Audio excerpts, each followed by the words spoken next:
சாதி பெயரை கூறி காவல் ஆய்வாளர் திட்டியதால் மனமுடைந்த காவலர் விழுப்புரம் மாவட்ட கண்காணிப்பாளரிடம் சீருடைகளை ஒப்படைக்க சென்றதால் பெரும் பரபரப்பு ஏற்பட்டது.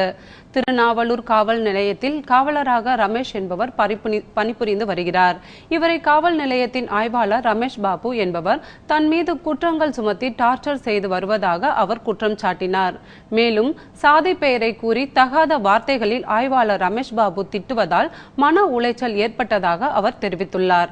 உயர் அதிகாரி கொடுக்கும் டார்ச்சரால் காவலர் பணியே வேண்டாம் என்ற நிலைக்கு ரமேஷ் தள்ளப்பட்டுள்ளார். புதுசா ஒரு இன்ஸ்பெக்டர் என்ன பண்ணாரு, ஒரு ஜாதி ரீதியாக வேலை பார்த்துக்கிறார். அந்த மாதிரி வேலை பார்த்து ஏற்கனவே ஒரு 4 போலீஸ் எடுத்துட்டாரு சார். ஒருத்தர் வேற ஒரு இதுக்கு மாத்திட்டாரு, இன்னும் ஒரு 3 பேரை பழி வாங்கிட்டாரு. என் மேல எந்த வித இதுவும் பண்ண முடியல. அப்புறம் என்ன பண்ணாரு, என் வண்டி மூலியமா என் மேல ஒரு பிரச்சனை உருவாக்குனார் சார். என் வண்டி ஒரு 4 வருஷம் முன்னாடி வண்டி வாங்கினேன், 2 wheeler hero Honda Splendor plus. அது நான் ஷோரூம்லேருந்து எடுக்கும்போதே ஒரு சேகோரா ஸ்டிக்கர், அவர் ஒரு மாபெரும் உலக தலைவர், அவருடைய ஸ்டிக்கர் ஓட்டியிருந்தாங்க சார்.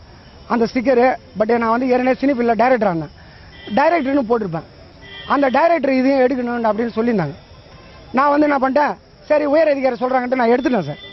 எடுத்துட்ட உடனே இன்னைக்கு காலைல வரும்போது என்ன பண்ணாங்கனாக்கா, என்னை சேதன் போகும்போது என்னை ரொம்ப ஒரு மாதிரியாக பேசி, ஆமாம் ஜாதி பேரை சொல்லி கேளம் பேசி என்னை சேதனை விட்டு வெளில போடாண்டார். உன்னை சஸ்பெண்ட் பண்ணுறேன், நீ வேலை டிபார்ட்மெண்ட்டில் என்ன மட்டும் இருக்க முடியாது, உன்னை நான் ஒழிச்சிடறேன் அப்படின்னாரு. சார் நீங்கள் என்ன ஒழிங்க பரவாயில்ல, நான் அடிமையாக இருக்கிறது என் விரும்பல, நான் இப்போயே உனக்கு சஸ்பெண்ட் ஆர்டர் அடிக்கிறேன் அப்படின்னாரு. நீங்கள் அடிச்சிங்க சார், நீங்கள் சஸ்பெண்ட் ஆர்டர் கொடுக்குறது இல்லை, நானே இப்போ ஒப்படைச்சிட்டு வரேன் சார், அப்படியேப்பட்ட வேலையை வானா நான் கரும்பேட்டி கூட நான் போய்ச்சிக்கிறேன் சார் அப்படின்னு சொல்லிட்டு நான் இப்போ எஸ்பிஎஸ் போகிறேன் சார். நான் அவர் அனுப்பிச்சிருக்காரு, அவருக்கு முன்னாடி போயிட்டாங்க. ஆனால் சார் நீங்கள் அடுத்து பார்க்கும்போது நான் வேலையில் இருப்பேன்னு எனக்கு தெரியல சார். இந்த சம்பவம் காவல்துறை வட்டாரத்தில் பெரும் பரபரப்பை ஏற்படுத்தியுள்ளது.